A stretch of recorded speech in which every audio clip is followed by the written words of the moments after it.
Hello everybody, this is Yoko's Band of Anime Reactions, and this is going to be my review for High School DxD Episode 5.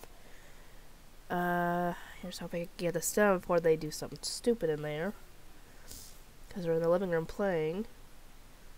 Anyway, I'll try to make this quick. Though not too quick, obviously.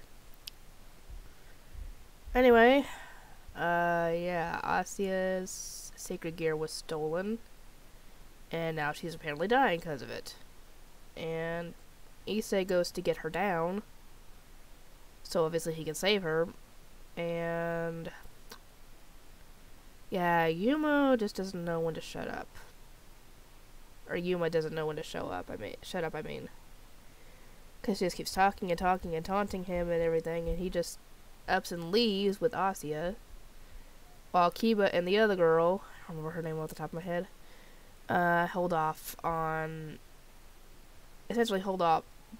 the enemy, essentially. He sets her down on one of the pews in the church, and essentially is trying to convince her that they'll get through this and that they'll be able to go and have fun and everything. But I could just tell he's lying to himself, because you can see he's freaking crying at this point because he knows that she is essentially going to be long for this world soon. And he's just trying to, I guess, soften the blow, because this is the first time he's ever encountered anybody, well, dying that he cares about. Besides, obviously, himself, but this is the first one that's made him cry. And she does actually die, and Yuma pops up again. And yeah, now Issei is really ticked. He keeps on trying to take her down, but obviously, yeah, he is still hardly a match for her at this point. He actually tries to pray to God to bring Asia back because, yeah, she was essentially an innocent victim in all this. She was one of his people, for crying out loud. She shouldn't have had to go through this. Obviously that doesn't work because, well, God's not going to hear the prayers of a devil, to be honest, even if it's a human turned devil. Which I do wonder. Guys, stop it! I wonder if the others are the same way. Were they the same, or were they born devils? I'm curious about that. Anyway, since that doesn't work, he tries to pray to Satan and asks from him for one favor, essentially, that he's never going to ask him for again. I don't think he does anything, because Issei goes and attacks her again, and this time he's actually able to land a decent enough hit, and come to find out, once the others show up, that his sacred gear not only doubles his power, but doubles it every 10 seconds. So it keeps on building and building and building and building and building until it gets to the point where he could even kill Satan or God if he wanted to. If he had enough, time to get it boosted enough to do that.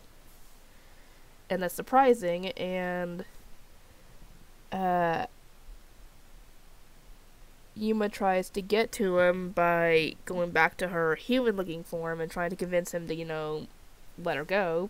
Obviously it doesn't work. He's not stupid. And Rias kills her, as well as the other minions that they were having to deal with before.